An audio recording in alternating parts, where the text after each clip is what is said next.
नमस्कार। आज प्रस्तुत है शशि भूषण द्विवेदी की कहानी एक बूढ़े की मौत।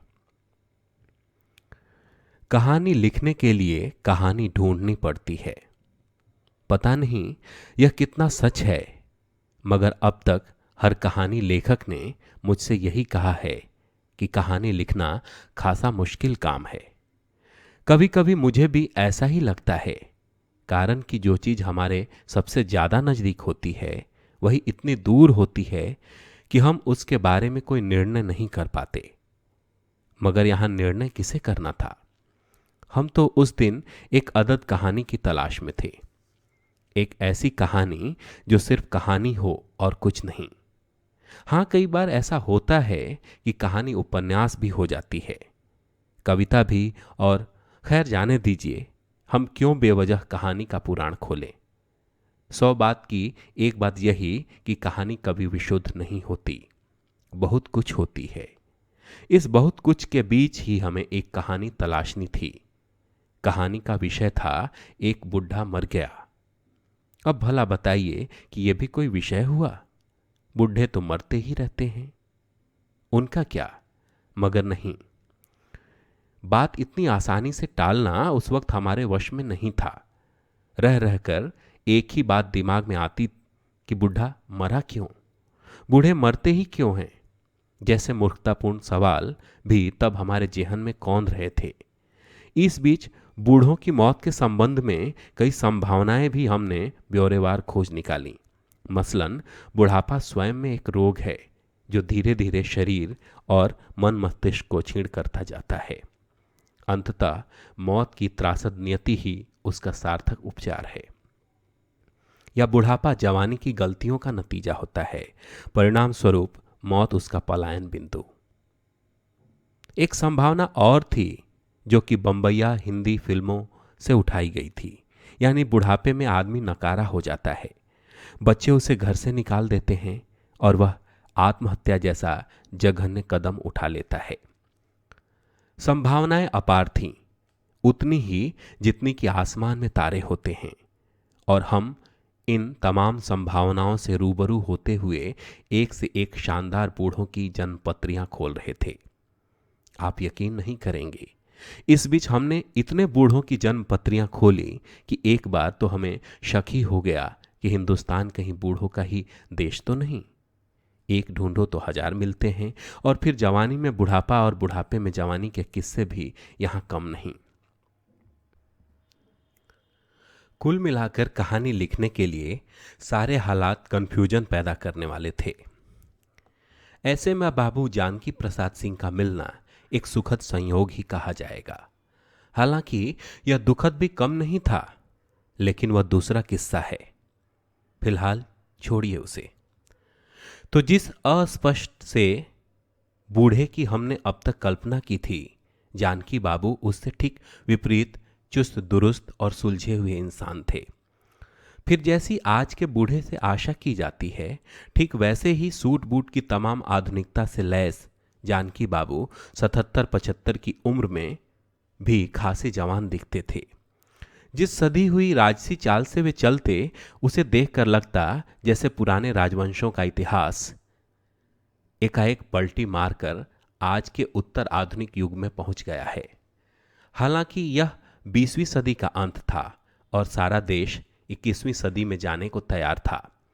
तब भी सदी के अधिकतर बूढ़े अभी तक 18वीं सदी के आगे नहीं बढ़ पाए थे। उनके चेहरे की झुर्रियां सदियों के फासले की गवाह थीं। ऐसे में जानकी बाबू झंडू चमनप्रास के विज्ञापन के बूढ़े नायक की तरह हमारे सामने अवतरित हुए। अपने वंश और कुलगोत्र में के संबंध में एक बार उन्होंने मुझसे कहा था कि विशुद्ध क्षत्रियों के सूर्यवंशी कुल में जन्मा वत्स गोत्र में उत्पन्न हुआ एक अविवाहित कुमार हूं मैं। अगर कुमार हैं तो अविवाहित होंगे ही, मगर इन दो शब्दों पर उनके विशेष जोर ने हमारे सामने कई अनुत्तरित सवाल छोड़ दिए थे।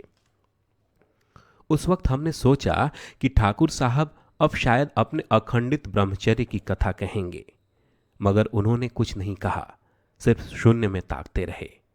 यह जानकी बाबू की आदतों में शुमार था कि जरा सा असहज होने पर वे झटपट विषयांतर कर देते या फिर शून्य में ताकने लगते। वे काफी पढ़े लिखे थे और अच्छी अंग्रेजी बोल लेते थे।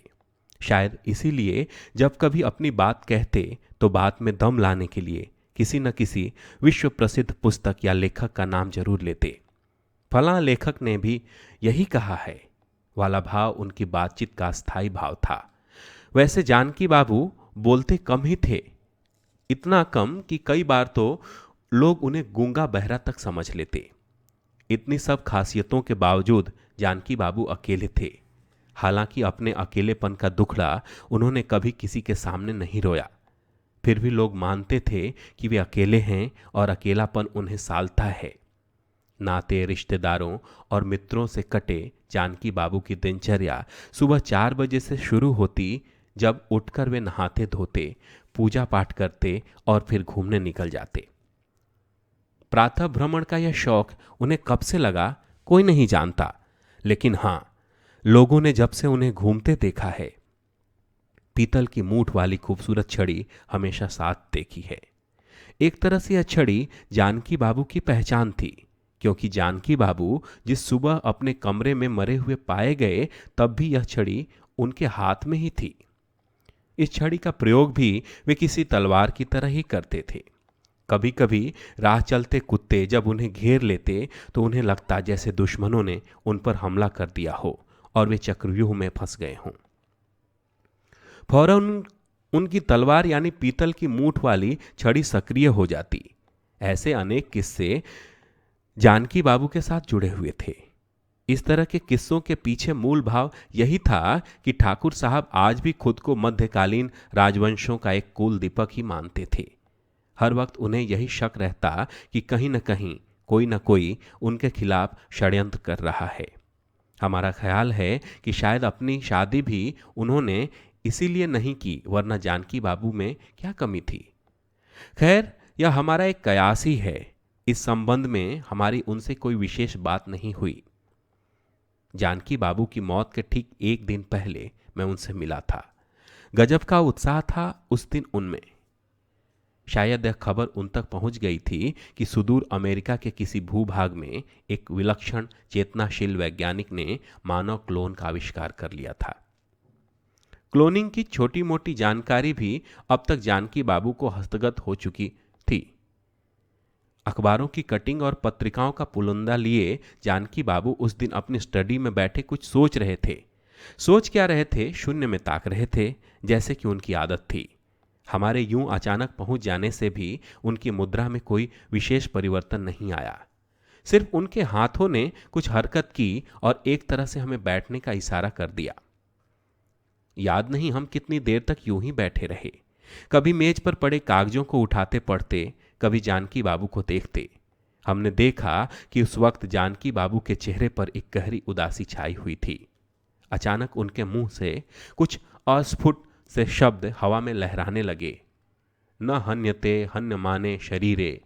सुक्ति से उठने वाले आरोह अवरोह के बीच उनकी आवाज जैसे कांप रही थी। चेहरे का भाव कुछ ऐसा था कि ढूंढने वाले उसमें करुणा भी ढूंढ लेते, भय भी, साहस भी और किसी सीमा तक भविष्य भी। नाभिकीय अंतरण विधि के द्वारा शरीर की किसी कोशिका के नाभिक को यांत्रिक रूप से निकालकर तत्पश्चात नाभिक रहित अंडाणु में प्रतिस्थापित कर हल्की विद्युत तरंगे प्रवाहित करो। कोशिका का तीव्र विभाजन होगा, फिर तीव्र विकसित अंडाणु को मां के गर्भ में प्रतिस्थापित कर दो। लो, तैयार हो गया क्लोन। हल्की वेदनामय मुस्कान के साथ जानकी बाबू ने कहा। उन्हें जैसे यह एहसास ही नहीं था कि मैं भी वहां बैठा हूं। उनकी नजरें शून्य में अटकी हुई थीं और पूरे राजसी अंदाज में जानकी बाबू की वाणी कमरे के कोने कोने में गूंज रही थी। उनके हाथों की गति वाणी की लयात्मकता के साथ जैसे एकाकार हो गई थी। मैं कुछ पूछना ही चाह रहा था कि जानकी बाबू अचानक फुर्ती से मेरी ओर मुड़े और एक जड़ नजर के साथ मुझे घूरने लगे। उनकी इस नजर में एक सम्मोहन था, एक जादू। मुझे लगा जैसे मेरे शरीर की त्वचा पारदर्शी हो चुकी है और जानकी बाबू की जड़ नजरें उसके आर पार देख रही हैं। हृदय की धड़कन एकाएक बढ़ गई और शरीर में रक्त का प्रवाह असंतुलित हो उठा। एक पल को तो लगा जैसे सांस ही रुक जाएगी, मगर जल्द ही खुद को व्यवस्थित करते हुए मैंने जानकी बाबू से पूछ ही लिया कि आखिर उनकी बेचैनी का राज क्या है। राज? वे धीरे से मुस्कुराए। जानते हो, जिंदगी में मृत्यु का आना कितना जरूरी है? मैंने अनचाहे हामी भरी। नहीं, तुम कुछ नहीं जानते। उस फूल को देखो और मेरी बात ध्यान से सुनो। जानकी बाबू ने गमले में लगे एक गुलाब के फूल की ओर इशारा किया और एक गहरी सांस छोड़ी। यहां जानकी बाबू ने शायद महाकवि टेनिसन का संदर्भ दिया था, जिनका कहना था कि यदि मैं फूल को उसके स्वयं में जान जाऊं तो जान पाऊंगा कि मनुष्य क्या है और ईश्वर क्या है। जैसे कोई आदमी किसी पहाड़ की चोटी से छलांग लगाने को तैयार हो और अपनी बीती जिंदगी पर अफसोस कर रहा हो, ठीक वैसे ही जानकी बाबू की हर सांस जिंदगी के प्रति गहन प्रेम और विरक्ति की सूचना एक साथ थी। मैं उनकी ठहरी हुई जड़ आंखें देख रहा था और वे लगातार बोल रहे थे, लगातार। बचपन में हम एक किस्सा सुना करते थे। एक राजा था, एक रानी, उनकी एक सुंदर सी बिटिया थी, बिल्कुल फूल जैसी। राजा धर्मात्मा था और प्रजा सुखी। प्रजा सुखी हो या दुखी, राजा तो हर हाल में दूर दूर तक प्रसिद्ध हो ही जाता है, मगर यहां राजा प्रसिद्ध था तो प्रजा भी सुखी थी। प्रजा और राजा के सुख का यह आलम था कि पड़ोसी राज्य का दुखी राजा इसी बात से दुखी रहता। होता है, ऐसा भी होता है, अक्सर लोग दूसरों के सुख से ही दुखी होते हैं, तो पड़ोसी राजा तमाम सुखों के बीच भी दुखी था। उसका यह दुख तब और घना हुआ जब उसने सुखी और प्रसिद्ध राजा की सुंदर फूल सी बिटिया को देखा। पड़ोसी और दुखी राजा तमाम जुगत लगाकर भी जब सुखी राजा की फूल सी बिटिया को न पा सका, तब उसने अपने दुख के चरम पर आकर आत्महत्या कर ली। दुखी राजा मर गया, मगर उसका दुख जिंदा रहा और उसने एक राक्षस का अवतार लिया। यह राक्षस इतना तेज और ताकतवर था कि बड़ी बड़ी फौज भी उसका सामना करने से डरती थी। वह बार बार मारा जाता, फिर बार बार जी जाता। उसके मरने जीने की यह कहानी बरसों तक चलती रही। इस बीच वह सुखी राजा भी मर गया और उसकी फूल सी बिटिया भी। कहते हैं कि एक बार एक ऋषि से उसका झगड़ा हुआ और ऋषि ने उसे भस्म हो जाने का शाप दे दिया। राक्षस भस्म तो हो गया, मगर उसकी आत्मा कलपती रही। यह कलपती आत्मा लंबे समय तक किसी शरीर में न रह पाने के लिए आज भी अभिशप्त है। मौत तो सबको आती है ना बाबू। सो वह राक्षस हर रोज जाने कहां कहां मरता रहता है। मगर अब जानकी बाबू एकाएक खामोश हो गए। उनकी यह अनर्गल सी बिना किसी संदर्भ की कहानी मुझे बड़ी अटपटी लगी। हालांकि यहां भी उन्होंने प्रसिद्ध दार्शनिक सार्त्र का संदर्भ दिया था और कहा था कि आदमी स्वतंत्र है, किसी भी स्थिति में वह अपना निर्माता और सृष्टा स्वयं ही है। मगर उस वक्त जानकी बाबू की इस कहानी में मैं कुछ ठोस और भौतिक तत्व निकालना चाहता था। सो मैंने सोचा कि क्या कभी जानकी बाबू भी किसी फूल सी राजकुमारी को चाहते थे। हो सकता है कि वह राजकुमारी किसी कारणवश उन्हें न मिल पाई हो और उनका प्रेम किसी अंधे मोड़ पर आकर आत्महत्या कर बैठा हो।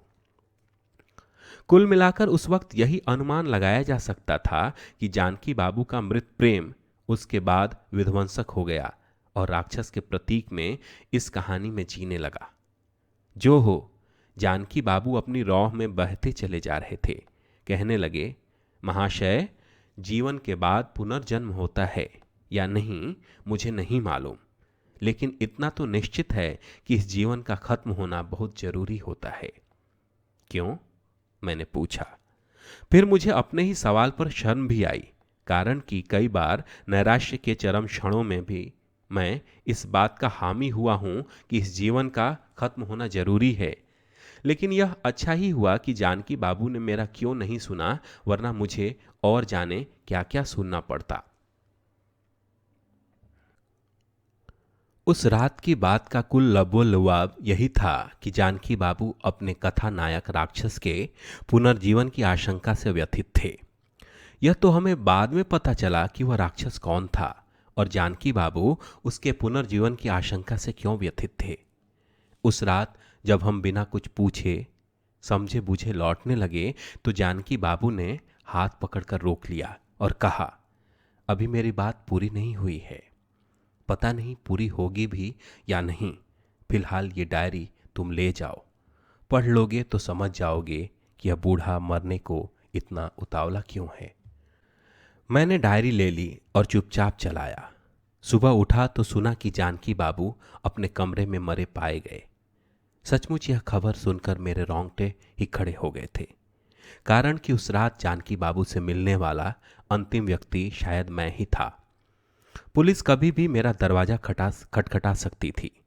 इस कदर अफरा तफरी मची कि ख्याल ही नहीं रहा कि जानकी बाबू की डायरी मेरे पास पड़ी है। इस डायरी को पढ़ने का समय भी हमें तब मिला जब हम तमाम पुलिसिया झंझटों से बरी हुए। ज्यादा विस्तार में न जाते हुए क्या यह कहना पर्याप्त नहीं होगा कि पुलिस को कईयों पर शक था। आस पड़ोस से लेकर दूध वाला, धोबी, काम वाली बाई, कोई भी तो कहीं नहीं बचा था उन शक की निगाहों से। मगर जब कुछ नहीं मिला तो हार कर जानकी बाबू की मौत आत्महत्या मान ली गई। हालांकि अंत तक पुलिस यह भी नहीं बता पाई कि अगर यह आत्महत्या ही थी तो आखिर हुई कैसे। न तो जानकी बाबू के शरीर पर कोई खरोंच का निशान था और न उन्होंने फांसी का फंदा ही लटकाया था। पोस्टमार्टम की रिपोर्ट भी कुछ उल जुलूल सी बातों के सिवा कुछ खास नहीं कर पाई। यद्यपि इन उल जुलूल बातों में ही जानकी बाबू की मौत के सूत्र थे, तथापि पुलिस उन सूत्रों को पकड़ने में असफल रही, या हो सकता है कि इन बेकार की बातों की जरूरत ही न समझी गई हो। खैर, जानकी बाबू की डायरी में एक क्रमवार कहानी थी और उस कहानी में थी एक क्रमवार डायरी। पिछले 2 महीनों से जानकी बाबू की मानसिक हालत का अंदाजा इस कहानी नुमा डायरी से लगाया जा सकता था। पहले पेज पर 1997 की कोई तारीख थी। लिखा था, आज अचानक सावित्री की याद आ गई। सड़क से गुजरते हुए ख्याल आया कि पास की झाड़ी में एक अकेला फूल पड़ा है, चंपा का।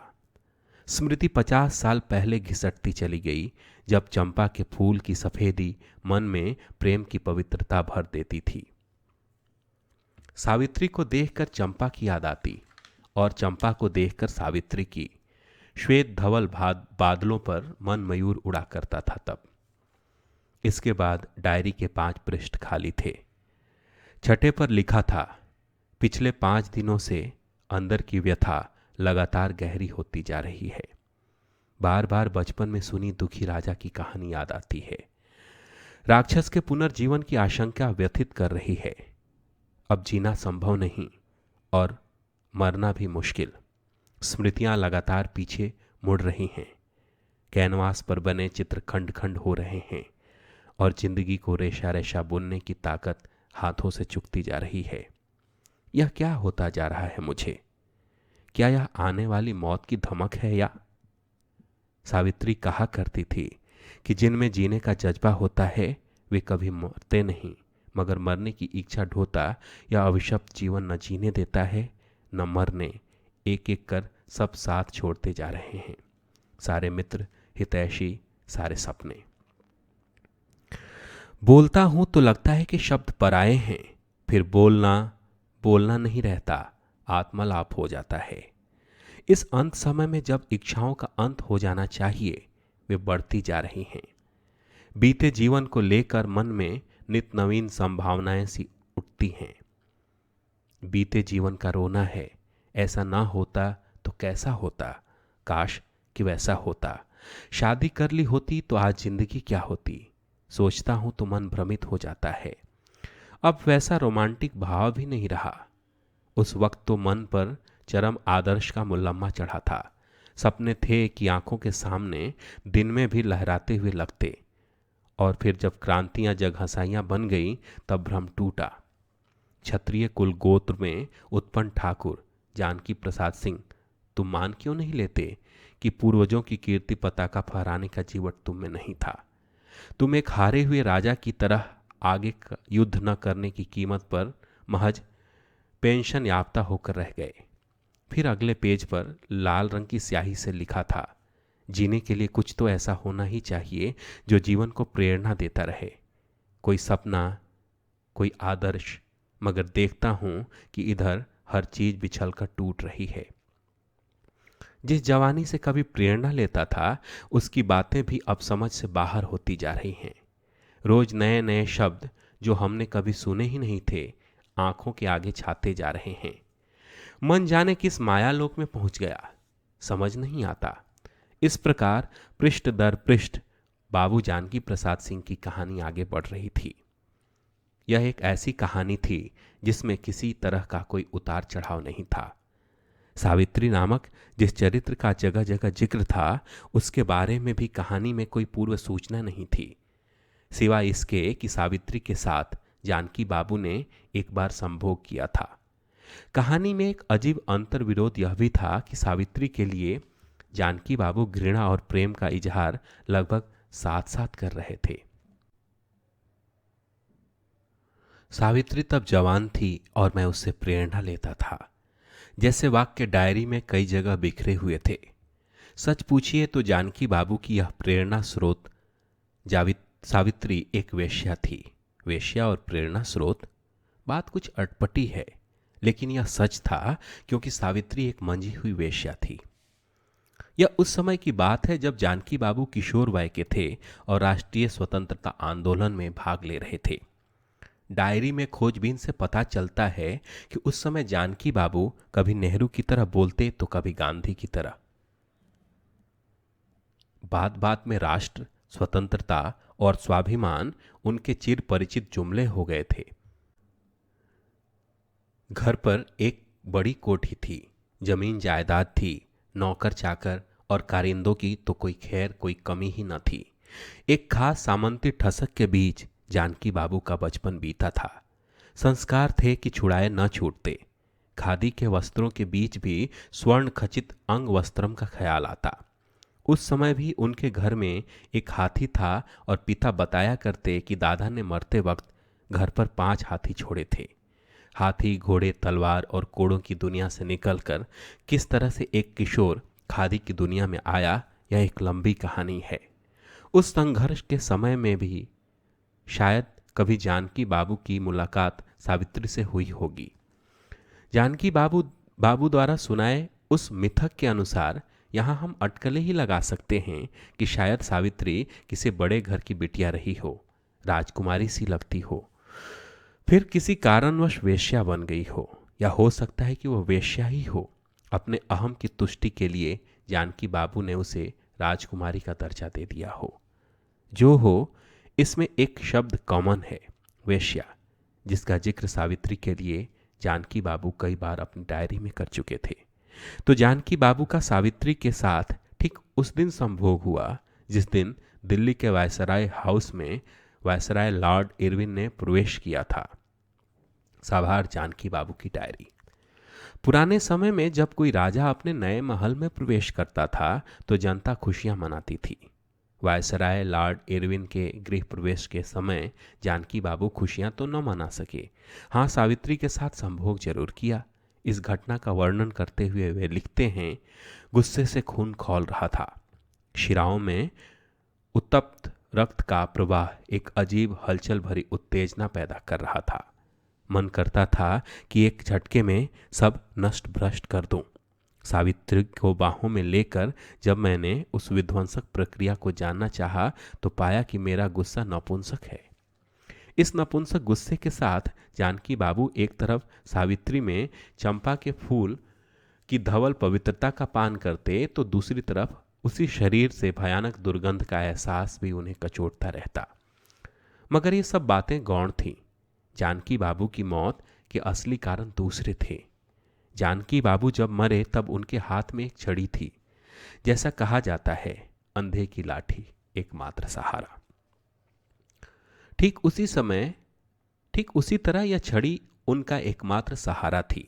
जवानी में यह कभी भांजने के काम आती थी, बुढ़ापी में तो हमने उसे सहारे के रूप में ही देखा। जानकी बाबू से बात करते समय लगता कि देश, दर्शन, समाज और संस्कृति सभी कुछ जैसे उनकी छड़ी के सहारे ही खड़े हों। जब वह छड़ी हवा में घूमती तो लगता कि दुनिया शेषनाग के फन पर नहीं बल्कि जानकी बाबू की छड़ी के सहारे टिकी है। अपने बारे में इस तरह के जाने कितने भ्रम उन्होंने पाल रखे थे। डायरी के ही किसी पृष्ठ पर लिखा था कि वे सावित्री के गहन प्रेम में जब पड़े तब सारी दुनिया उन्हें अपने आसपास घूमती हुई सी लगती। सावित्री के बौद्धिक तेज से वे कई बार सम्मोहित भी हुए, कई बार आहत भी। एक वेश्या के इस बौद्धिक तेज ने उन्हें इतना अभिभूत कर रखा कि बस पूछिए मत। उसके शरीर से खेलते हुए भी उन्हें यही लगता जैसे वे किसी रहस्यमय डाकिनी के संसर्ग में हों। वैसे सावित्री कुछ थी भी ऐसी। उसका कमरा एक आम वेश्या की तरह इत्र फुलेल से सराबोर नहीं रहता था और न ही ग्राहकों की से ज्यादा लपड़ झपड़ होती थी। उसके कुछ खास ही ग्राहक थे जो उसके मुरीद भी थे। उसके इन ग्राहकों मुरीदों के बारे में भी जानकी बाबू के बड़े दुरुस्त विचार थे। उन्होंने लिखा था, ये अक्खड़ फक्कड़ से लोग जब आते तब सावित्री खुशी से खिल जाती। ये अजीब लोग थे, न कभी दारू पीते न प्यार मोहब्बत की सस्ती बातें करते। ये हमेशा कुछ अल्लम गल्लम बतियाते जो उस वक्त तक मेरी समझ में नहीं आता था। एक बार जानकी बाबू ने सावित्री के कमरे में बारूद और कुछ तमंचे देखे थे। उन्हें बहुत आश्चर्य हुआ और जब सावित्री ने उनसे पूछा तो उन्होंने हंसकर टाल दिया। सावित्री को चंपा के फूल पसंद थे और जानकी बाबू रोज उसके लिए चंपा के फूल की एक माला ले जाया करते थे। यह रोज का क्रम था। इसमें व्यवधान तब पड़ा जब एक दिन सावित्री ने जानकी बाबू से कमल के फूल की मांग कर डाली। यह भी एक पुराना तरीका था कि गुरु दक्षिणा में शिष्य वही कुछ देने को बाध्य होता जिसकी गुरु इच्छा करता। सो जानकी बाबू कमल के फूल की तलाश में निकल पड़े और 4 दिन बाद जब जानकी बाबू को कमल का फूल मिला तब उन्होंने सावित्री के घर की राह पकड़ी। और लीजिए साहब, कहानी में यहां से एक नया मोड़ आ गया। जानकी बाबू के अनुसार जब वे प्रथम स्वतंत्रता संग्राम का प्रतीक चिन्ह यानी कमल का फूल लिए हुए सावित्री के घर गए तो देखा कि बारूद के एक भयानक विस्फोट से सावित्री का शरीर तार तार हो चला है। खून के धब्बे दीवारों पर उस हादसे का बयान दे रहे थे। जानकी बाबू ने किसी तरह खुद को संभाला और कहा, न हन्यते हन्यमाने शरीरे। उस वक्त उनके हाथ में कमल का फूल था और उसी से उन्होंने सावित्री को श्रद्धांजलि दी। इस घटना पर जानकी बाबू ने अपनी डायरी में लिखा कि कीचड़ में ही कमल खिलता है। जो होना था हो चुका। सावित्री मर गई और जानकी बाबू को पागल कर गई। जानकी बाबू पागल हो गए और शहर छोड़कर क्रांतिकारी हो गए। कभी इस शहर में तो कभी उस शहर दर बदर भटकते जानकी बाबू ने उस दौर में कई खतरनाक कारनामे अंजाम दिए। गांधी जी से उनका मोह भंग हो चुका था और देश का एक बड़ा तबका जल्द से जल्द अपने सपनों को साकार करने की उतावली में था। जानकी बाबू ने एक कुशल योद्धा की तरह इस युद्ध में भाग लिया और बहुत जल्द अपने लोगों के बीच हीरो बन गए। एक नहीं कई कई बार जानकी बाबू मौत के मुंह से बाहर आए, मगर उनका गर्म खून था कि कभी हार ही नहीं मानता। फिर देश स्वतंत्र हो गया, अपनी सरकारें आईं। एक लंबे समय तक जानकी बाबू गुमनाम रहे।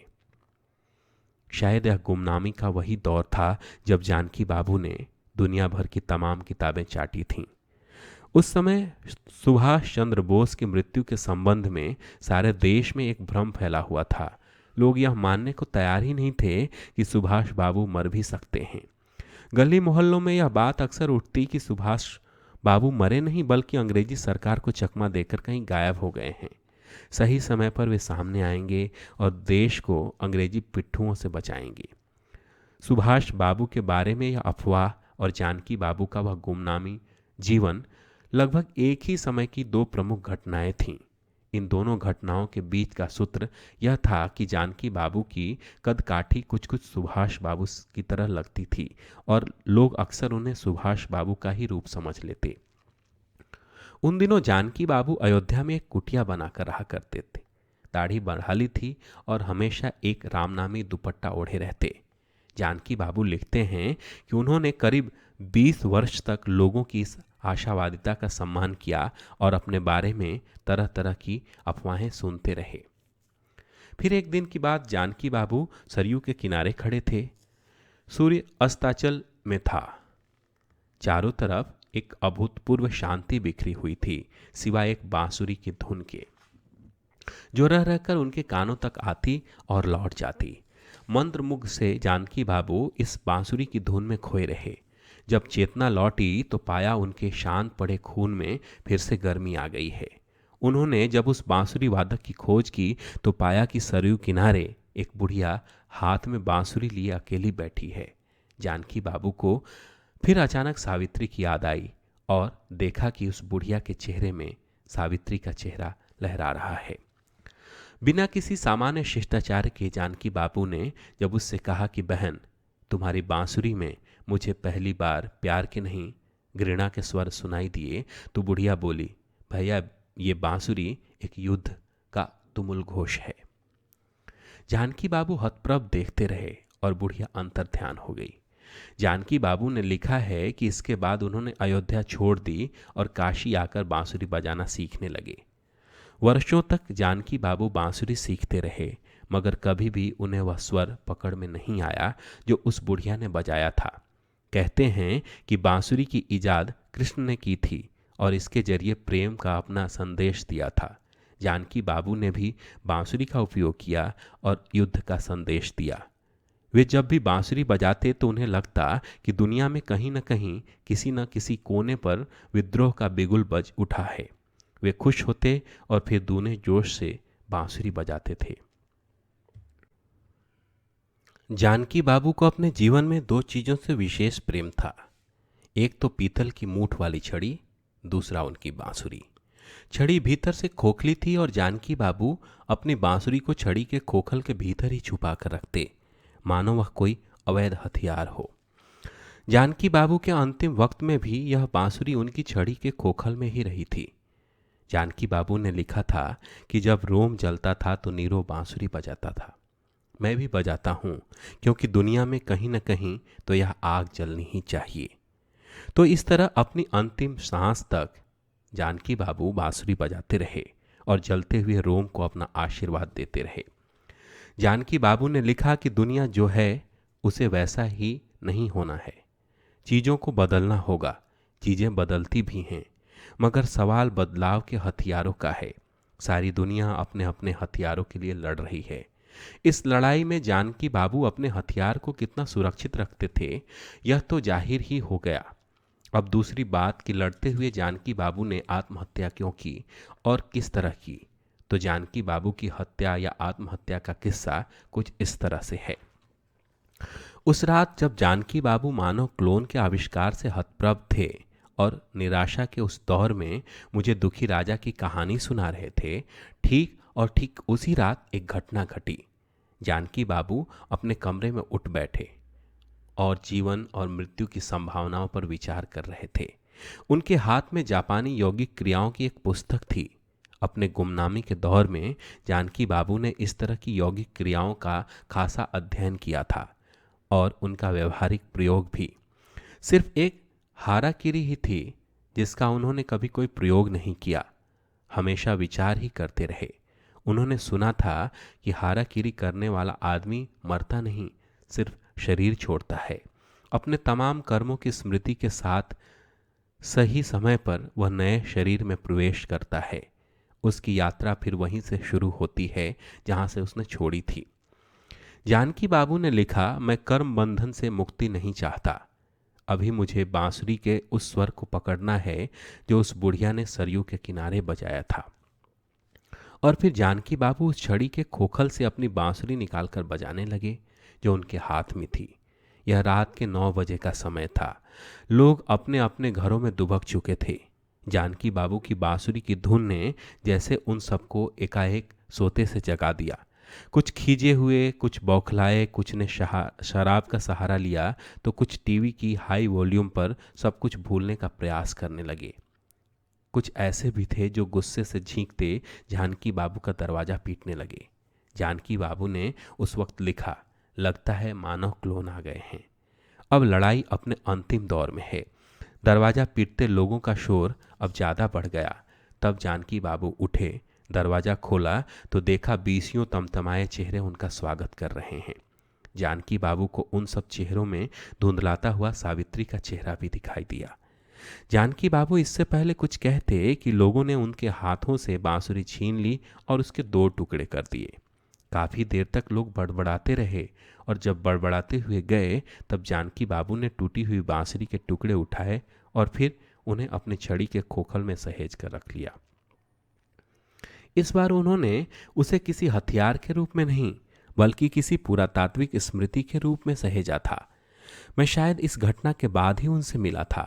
अपनी डायरी में उन्होंने जो अंतिम बात लिखी उसका कुल सार यही था कि क्या आदमी को अपनी जान लेने का अधिकार है।